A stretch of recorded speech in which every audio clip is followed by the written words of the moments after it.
The 2023-24 NHL season is starting. Here are my top 10 underrated fantasy hockey players by average draft position on Yahoo, otherwise known as ADP. Up first, we have Artemi Panarin at an average draft position of 35.4. Last year, he scored 29 goals, 63 assists, and 92 points. This guy's always going to score 90 points. Throughout the last season, it felt like he just wasn't going to score any goals up until the last 30 games where he scored 17 goals. He was shooting at about 23%, but that was to kind of balance out how bad his shooting percentage was before that. So over the whole season, he shot around where he should be shooting. And I have confidence that he will continue to put up points, just like he always does. I'm shocked he's going in the third round. I'd probably grab him mid to late second round. Even in a 10-team league, he'd be going in the fourth round for you. So definitely feel free to grab him earlier than that. Next up, we have Kyle Connor from the Winnipeg Jets, another left winger. I feel like he's one of the best goal-scoring left wingers in the league. So him going in the fourth to fifth round, like this guy scored 47 goals just 2 years ago. Yes, he only scored 31 goals this year. His shooting percentage was down a bit. If it was around where it usually is, he would have scored about 40 goals. And getting a 40-goal scorer in the fourth to fifth round is always a great thing, especially when he's able to put up assists like a lot of these other 40-goal scorers can't do. I'm thinking more like an Adrian Kempe or a Cole Caufield.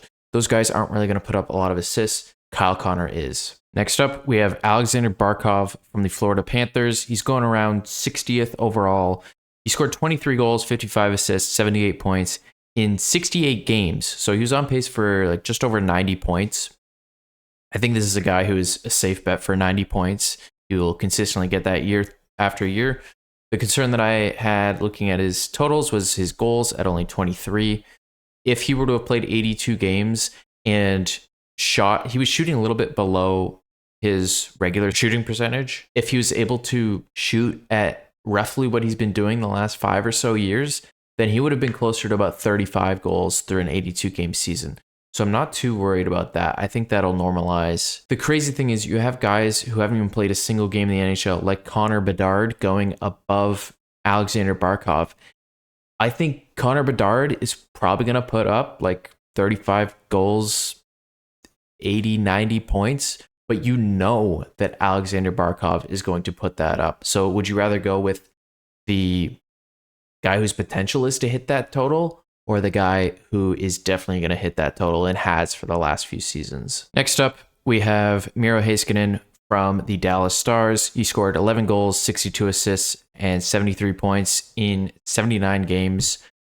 The reason that I have him here, even at an ADP of 71.2, is there are 10 defensemen going before him. I think Miro Heiskanen has the potential to be like a top 5 or 6 fantasy defenseman this season.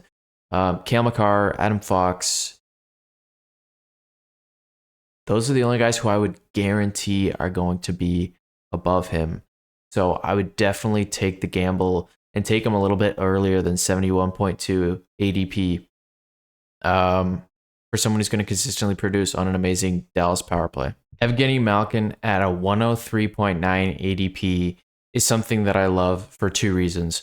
One, he played a full season last year and was slightly above a point per game at around 83 points.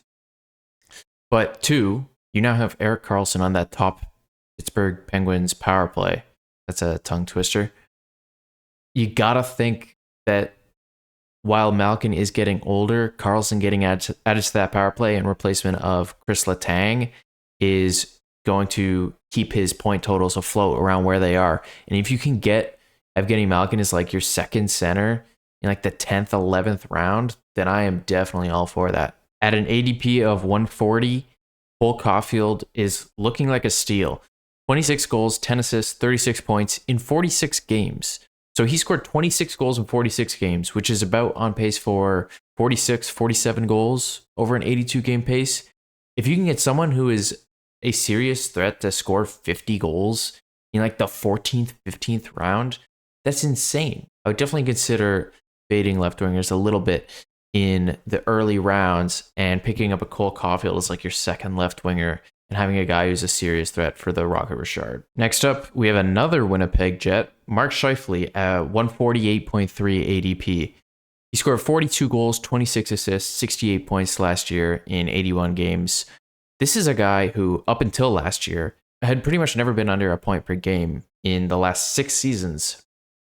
So I definitely think the one thing we noticed was his goal scoring went up and his assists went down by a decent amount. I think part of that has to do with Kyle Connor not getting as many goals as we would have expected. I think it's a safe bet that Mark Scheifele's assists come back up.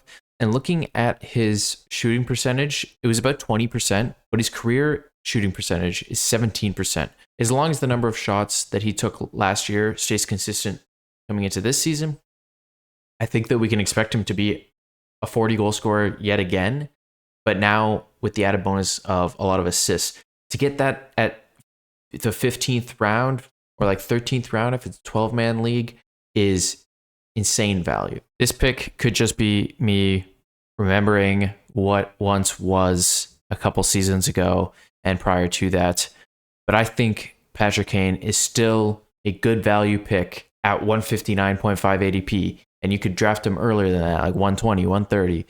I think he is always going to have the potential to score a lot of points and have big games. Obviously, 57 points in 73 games last season.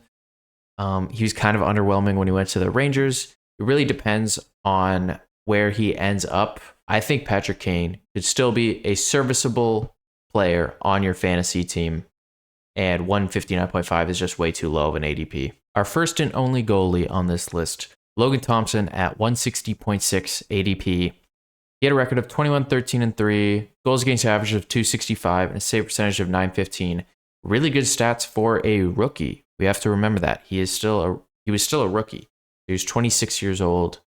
I think the reason that he's probably going this low is because of how well Adin Hill performed in the playoffs. You could argue he was their MVP. I still think there's a chance that Logan Thompson is at the very least 1A and maybe a starter. Depends on if Adin Hill can continue what he did in the playoffs. I'm going to take that gamble at pick 160 in a draft. Like, Logan Thompson could potentially be a starter on one of the best teams in the NHL, and he's going in the 16th round in a 10-team league.